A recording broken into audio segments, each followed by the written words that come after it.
Well, I have 10 o'clock, so once the live stream is started, you can admit our member waiting in the lobby or whoever's waiting in the lobby. So the live stream has started.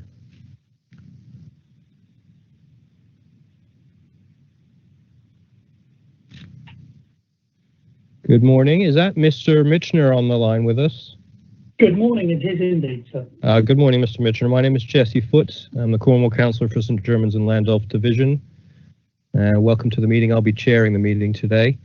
If I could ask our Democratic Services Officer to read our script of how the meeting will work, and then we'll the agenda. Thank you. Thank you. Good morning and welcome to the virtual meeting of the Licensing Act Subcommittee. Before consideration of today's business, I will outline the protocols for the meeting. Today's meeting is being live streamed to the public via Microsoft Teams and is also being recorded. When members are speaking, they may choose to use their video. If the Council's live stream fails during the meeting and we cannot share the proceedings, the meeting will be adjourned so that access can be restored. If the issue cannot be resolved, the Chairman will halt the meeting and the remaining business will be concluded at a future date. If a member experiences a technical issue, the Chairman will adjourn for a short period to try to re-establish their connection. As members are called to speak, the Chairman will remind you to switch on your microphone. If for some reason you cannot be heard, the Democratic officer will advise you. The vote will be taken by roll call and the result announced by the Democratic officer. Members must be present for the duration of the discussion on the application in order to be able to vote. We have public representation at the meeting today and they will be joining the meeting by telephone. Where a member has declared a non-registrable interest, a disclosable pecuniary interest, or an interest by virtue of any trade union membership in a matter, they must leave the virtual meeting. Their departure will be confirmed and they will be invited to rejoin the meeting at an appropriate time. To confirm the procedure for today's meeting is that members of the committee who wish to speak on an item should indicate by either putting an X in the chat box or using the raise your hand function. Before we start today's business, I will ask the committee members to confirm that they are present and state their electoral division member. Councillor Foote. Good morning. Yes, Jesse Foote speaking, Cornwall Councillor for the St. Germans and Landulph Division. Councillor Evans. Jeffrey Evans, Falmouth, Orwenick, Cornwall Councillor. Thank you. Councillor Hayward. Good morning. It's Councillor Hayward, St Austell, Dover Division. Thank you. I can also confirm that the following officers are present. Mark Andrews, Legal Officer, Emma Osmond, Licensing Officer, and myself, Emma Code, Democratic Officer. The first item on today's agenda is election of chairman. Could I ask for nominations, please, for the election of chairman? Proposed, Councillor. Sorry, Councillor Evans, were you proposing Councillor Foote? I'll propose Councillor Foote. Okay, is there a seconder? I'll second. Thank you. Everybody in favour? Yes. Yes. Thank you. Okay, Chairman, over to you. Thank you so much, Emma. So just to explain the procedure for you this morning. So welcome to everybody. Thank you for joining us today. Sorry, I've got two computer screens in front of me, so I'm looking back and forth between both of them. We'll start off by hearing from the licensing service from Emma Osmond, who will outline the application for us. Then members will have an opportunity to ask any questions of the licensing service. The applicant will then present the application, and again, the members will have an opportunity to ask questions of the applicant. We don't have any representations from responsible authorities. They've all either not objected or they've come to an agreement with additional conditions. And we don't have any other persons who are objecting coming to the meeting today. So it's we'll just hear from the licensing service and then from the applicant. Then what will happen is that the subcommittee will retire into a private session where we'll discuss the application. We'll come up with a proposal. We will come back into and the live stream will be paused at that point. We'll then come back into public session after we've discussed the proposal. and we'll come back onto the live stream. We won't be inviting people back into that, but you'll be able, Mr. Mitchner and Emma, to watch the live stream for the decision, and the decision will also, the proposal, once we've voted on it, becomes the decision, and then we'll send that to you, or you can also watch that on the live stream. And that will effectively conclude the day's business, because that's the only item that we have for today. So that's how the meeting will run. Everybody will get a chance to say everything they need to say. So Mr. Mitchner, you'll have plenty of time to say exactly what you need to say. The committee are familiar with the application. We've read through the paperwork. We've read through the changes that you're seeking here to the license, and we've read the objections very carefully from the member of the public as well.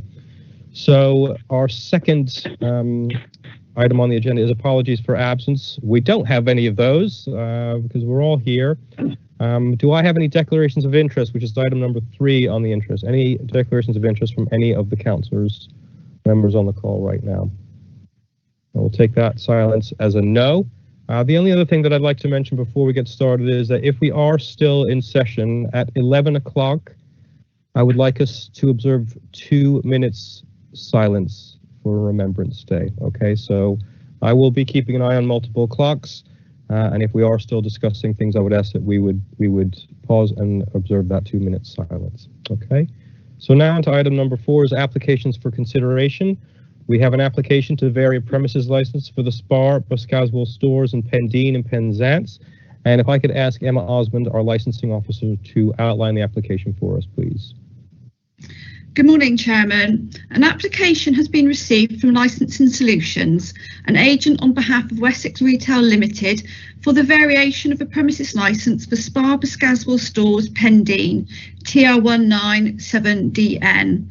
The application is to extend the daily opening hours from Monday to Saturday, 0800 to 2300 to 0600 to 2300, Sunday 1000 to 2230 to 0600 to 2300. To amend the off sales of alcohol from Monday to Saturday 0800 to 2300 to 0600 to 2300, Sunday 1000 to 2230 to 0600 to 2300. Remove the restrictions on Christmas Day, 12 noon to 1500 and 1900 to 2230, and Easter Friday, 0800 to 2230. Amend the premises plan. The applicant also wishes to remove embedded conditions found in the operating schedule on the current licence and to replace with proposed new conditions. See pages 4 to 6 in my report. During the consultation period, the applicant's agent instructed the licensing authority to incorporate police-suggested conditions into the operating schedule, and these are found as Appendix 3, pages 20 to 24 in the report. A representation has also been received from one other person who considered that the granting of the variation could undermine the licensing objective, the prevention of public nuisance. This representation can be found as Appendix 4 of the report. The licensing officer received an email from the applicant's agents responding to the representation. This is found in the report as Appendix 5. A further response was received by the licensing officer from the other person. This is shown as Appendix 6 to the report. The panel must consider whether the steps proposed by the applicant in the operating schedule are adequate for the promotion of the licensing objectives. If so, you must grant the application. Alternatively, you may impose additional conditions that you consider necessary for the promotion of the licensing objectives.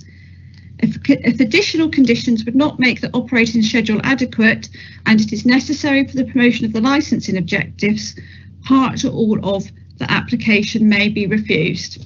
Thank you. Thank you very much for that, Emma. Do members have any questions for our licensing officer on the application there?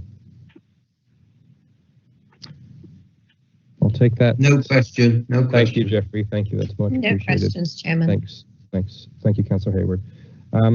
So Emma, just quickly, are you aware of any current complaints with the way the premises are operating with the current hours? No, not at all, as far as we're aware of. Okay, That's good to know. Right. If we have no further questions for the licensing officer, we will move on to the applicant. So, Mr. Mitchner, if you'd like to present the application to us, please, and explain anything that you think is worthy of explanation for us here today. Thank you. Thank you, Chair. Good morning. We're here today, as you've heard, to consider an application for the variation to a premises licence. We're already licensed 8 till 23, as you've heard, each day, with Sundays being limited slightly to 10 to 22:30. And the application is to enable alcohol to be sold for a very specific extra half hour on Sunday evening, and the 2 extra hours each morning, Monday to Saturday, and the 4 extra hours on Sunday. And we would suggest this is in line with the guidelines and your own policy at page 18, section 17.16. As you've heard, we've also deposited a modified plan to update the licence. The shop is newly acquired by our clients, Wessex Retail Limited, who currently operates 16 stores across the southwest, with 6 in the Duchy area. The application is limited and specific in the sense that we're already licensed in the store until 2300 at night and are allowed to be open until 2300 at night, and are not seeking an extension past 2300. We're simply seeking to extend on Sunday by that half an hour, and of course Christmas Day and Good Friday. That's what the application is focused on, not on our trading until 2300 Monday to Saturday, which is what the original Justice's licence allows, but rather just to align Sunday to the other 6 days by adding the half hour. I'm so sorry, I'm going to cough, I do apologise. Quick drink and that clear that. As we've said, as the second part of the application, we are seeking to extend the licensable activities in the morning to align with our opening hours. We were allowed to open and trade at 6 till 2300 now. The focus of this hearing is whether the extra half hour on a Sunday evening would cause the issues referred to by the interested person making representations, and whether licensable activity in the mornings, the sale of alcohol for consumption off the premises, would do the same. The other live element of the application is to remove the restrictions, as I've said, on Christmas Day and Good Friday, which are effectively throwbacks to the old 1963 Licensing Act, so that the licensed hours are all aligned across the year. There have been no representations, as you've heard, from the responsible authorities to our application, and certainly the police are content with the application and have made no representation other than that we have agreed to adjust slightly our offered conditions on our operating schedule, and this is more to keep all the stores in the estate in line rather than any other particular reason. We actually believe this to be a benign application, which under so many other situations would be deemed to be completely so, were it not for the single local resident or interested person who has made representation. No other resident, councillor or responsible authority has made any representations against the application, and neither the police nor environmental health / pollution control are here before you today supporting the representations made. We have a well-run operation operated by hugely experienced operators who have years of small food store operations behind them. And the hours sought, as I've said, are in line with the guidelines at 10:15 and your own policy at 7:16 on page 18, which indicates shops should be allowed to sell alcohol in their normal trading hours. Had there been anybody here from making representations, I might have read out 7:16, but I don't believe that's necessary, Chair. So with your consent, I'll carry on without doing that. Yes, of course. It is hugely important to reiterate at this stage that there are no representations from the police in this regard, nor from any other responsible authorities, and section 9.15 of the guidance is also clear on this matter. Once again, I know what section 9.15 reads, and I know you do. Is there any need to read this out? I'm assuming not. If you feel better reading it out for the purposes of the live stream, I would not object to that. Okay, so if I may, 9.15 says it's also reasonable for licensing authorities to expect that other responsible authorities should intervene where the basis for the intervention falls within the remit of that other responsible authority. For example, the police should make representations where the representations are based on concerns about crime and disorder. Likewise, it is reasonable to expect the local authority exercising environmental health functions to make representations where there are concerns about noise nuisance. Each responsible authority has equal standing under the 2003 Act and may act independently without waiting for representations from any other responsible authority. of course, as you know, none have. And so it is that we're here today to address the concerns of Ms. Keogh. I do apologise if I'm pronouncing that incorrectly. In the context of this hearing, it's difficult to align Ms. Keogh's representation to the licensing objectives other than, as we've heard, because we're told that the opening hours in the morning and until 11 p.m. is not the responsible thing to do when we are actually already allowed to do so, and that it will encourage more people into the village early mornings and for that half hour on a Sunday evening. And yet we're allowed to be open these hours anyway. And the point in question is whether it is likely that selling alcohol for that half hour on a Sunday evening and those hours in the morning each day would realistically give rise to any issues at all. We've no evidence adduced to suggest it would. The effect of any alcohol sales will also have to be differentiated from the ordinary early morning sales so far as any local impact is concerned in the mornings. We would suggest that buying a can of Heineken is effectively no noisier than buying a can of Coca-Cola. We have to focus on the impact of remaining open and selling alcohol for an extra half an hour on Sunday night will have against the fact that we can already open and sell alcohol on 22:30 now and can trade in any event until 2300 without the alcohol. And as I've said, no evidence has been produced to support any concerns. Equally, we can already open at 6 a.m. in the morning, 7 days a week, and we are asking simply that we be allowed to sell alcohol for those 2 hours until 8 a.m. Monday to Saturday, and for the 4 hours until 10 a.m. on Sunday. No evidence has been produced to support the representation made, and not one responsible authority has any concerns with the application. And these are the people charged with protecting the public and promoting the licensing objectives. No comment has been made about Christmas Day and Good Friday, and we would ask that this element be granted regardless. Ms. Keogh was advised by your licensing team, as you've heard, that the relevant part of the representation would relate to the half-hour sorts in the evening on Sunday, and of course the 2 hours each morning and the 4 hours on Sunday, and that is what we must focus on today. The fact that we're not proposing anything other than the half-hour on Sunday, plus the morning extensions, when otherwise we can already be open 6 to 11, 7 days and sell alcohol until 2306 of those days. And comments were also made which we would say, or certainly I would say, reference the issue of need by way of comparison with other stores trading in other areas. But of course, need hasn't been a factor for consideration under this Act since 2005. It simply does not follow that selling alcohol for the extra time sought will lead to the issues raised, and if anything does start to emerge, it will be dealt with swiftly and efficiently by ourselves, and if not by ourselves, then by the authorities. That is precisely what reviews are designed for, and if anything untoward should start to occur, then a review will properly address it. But the likelihood of anything occurring is remote. This is a community food store, something that the operators are well used to. I'm so sorry, I'm going to cough again. I do apologise. Are well used to with so many similar stores trading, and it will be operated on that basis, and they are dependent on their business model, of getting the local catchment area on side to survive. They will not tolerate the sort of issues that are the concerns of the interested party.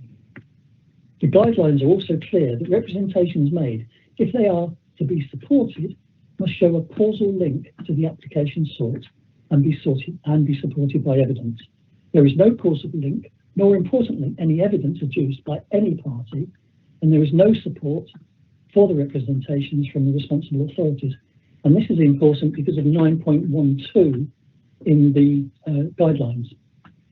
That is a long paragraph, Chair, but I would like to read the very last sentence, if that's okay. Yes, please. Thank you. Which says, however, it remains incumbent on all responsible authorities to ensure that their representations can withstand the scrutiny to which they will be subject at a hearing.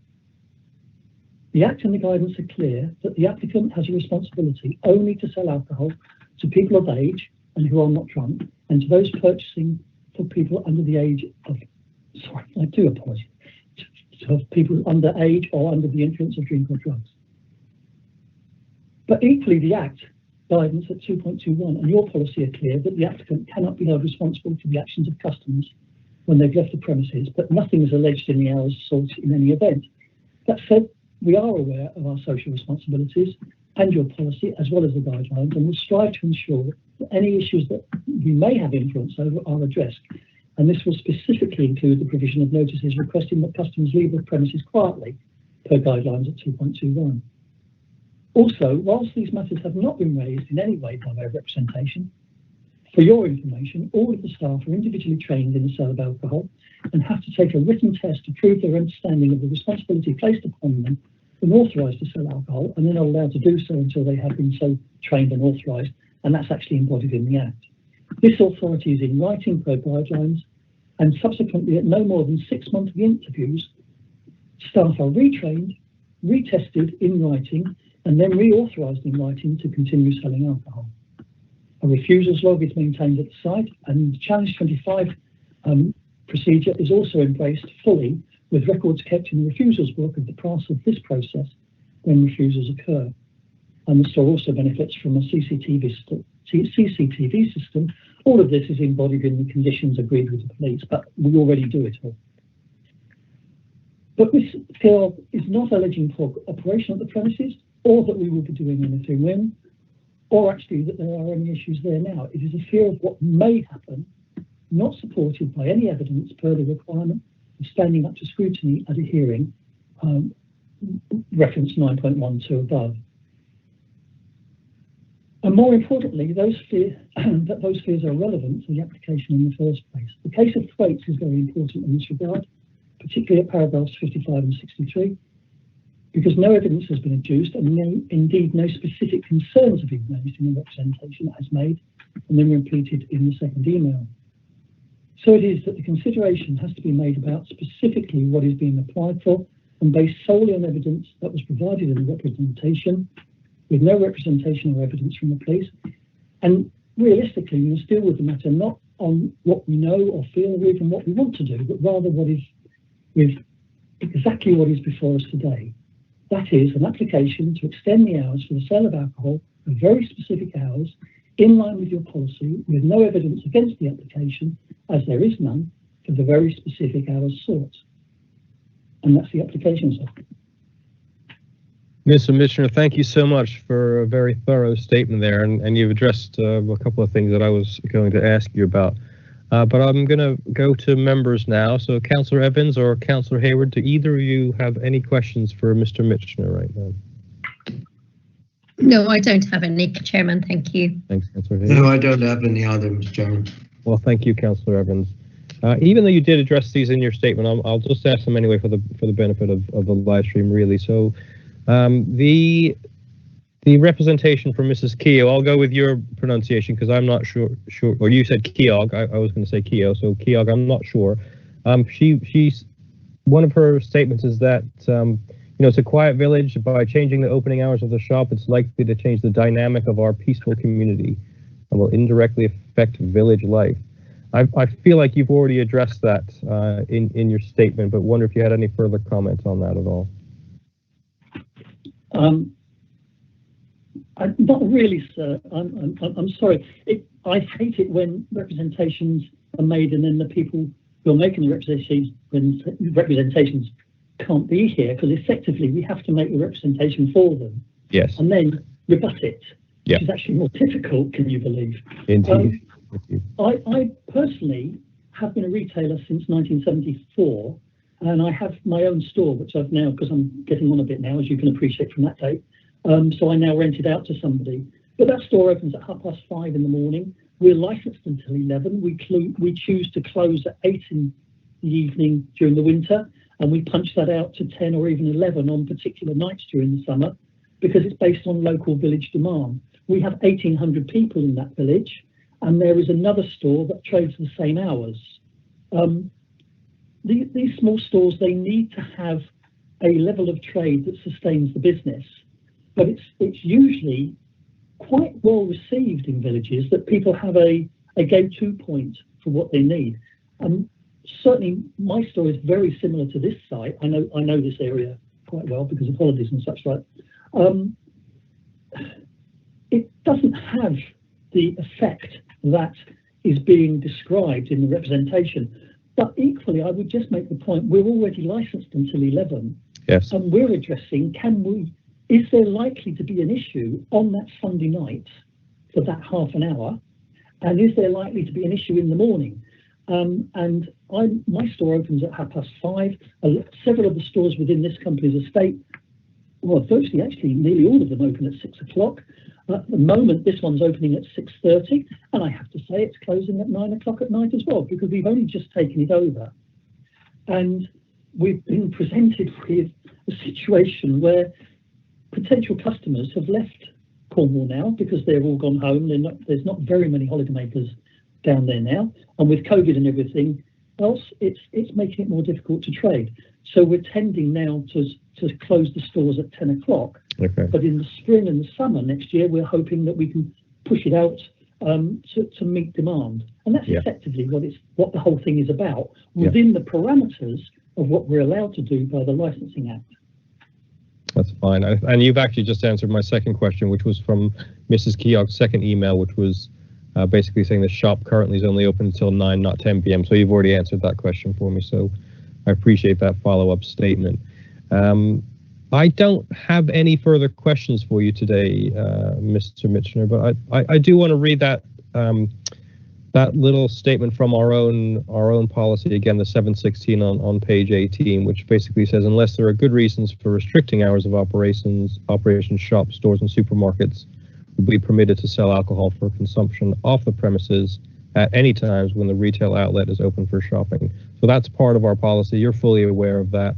I just really wanted to read that out for the purposes of the live stream. So I don't have any further questions for you.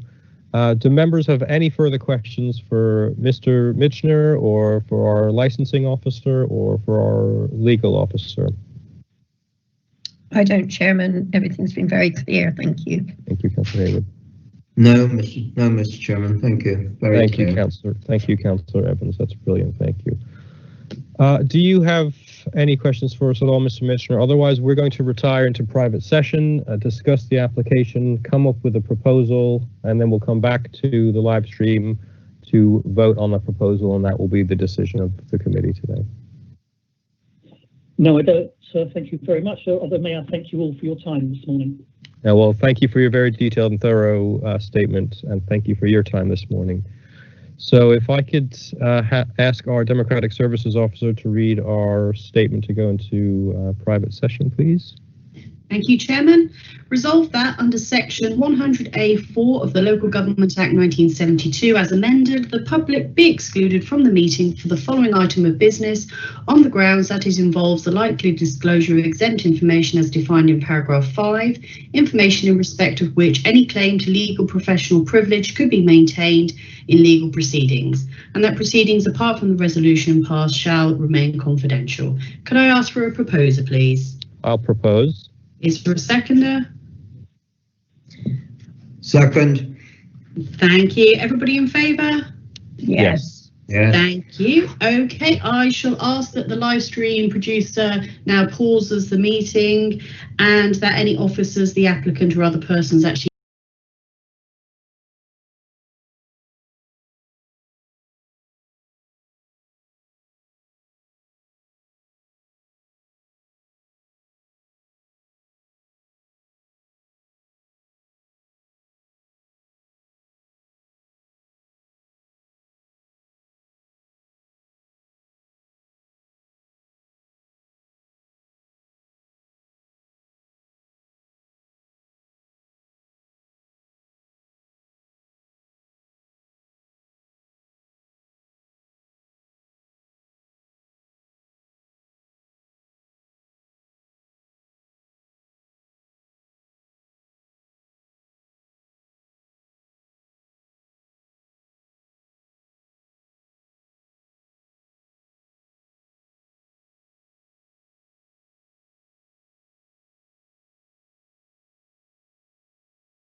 Thank you, Chairman. I can confirm that the live stream is now live again. So can I just do a roll call and make sure everybody's present? So Councillor Foote.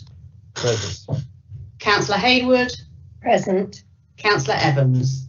Present. Thank you.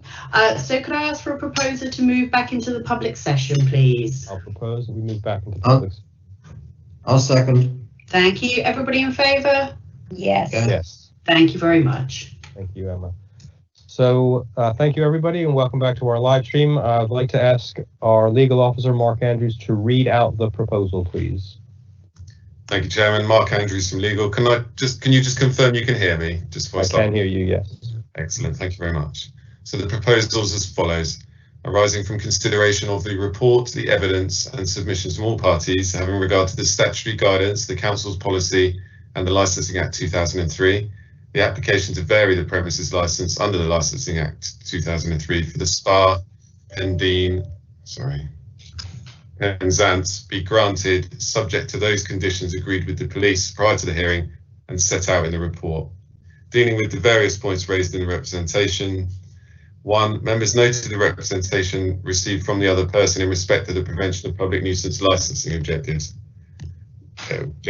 Members noted that the representation referred to concerns about the premises being in a quiet residential area. However, members also noted that no representations had been received from Environmental Protection or any of the other responsible authorities in respect of the application, and that the applicant had also agreed additional conditions with the police prior to the hearing. Members felt that, on balance, there was insufficient evidence that there would be public nuisance caused by the variation. 2. Members noted that if issues were to arise at the premises whilst they were operating under their licence, which undermined the licensing objectives, then the premises could be subject to a review of its licence by the other persons or by the responsible authorities. That's the proposal. Thank you. Thank you, Mr. Andrews. That's the proposal. So I'm happy to propose that we grant as read there, please. I'm happy to second, Chairman. Thank you, Councillor Hayward. And Councillor Evans, are you in favour of that proposal? I'm in favour. Thank you so much. Thank you, Chairman. I can confirm that that's a unanimous decision to grant the variation. Thank you very much for that. So that was item 4 on the agenda and our only application for the day. So item 5 is any other business that the chairman considers to be of urgency. And I do not have any other business at this time. So we'll close the meeting at this point. And thank you so much, everybody, for joining us. Take care and enjoy the rest of your day. Thank you, Chairman. Thank you, Thank you, everybody. Thank you, councillors and officers. Take care. Yeah. Okay. Bye-bye. Bye.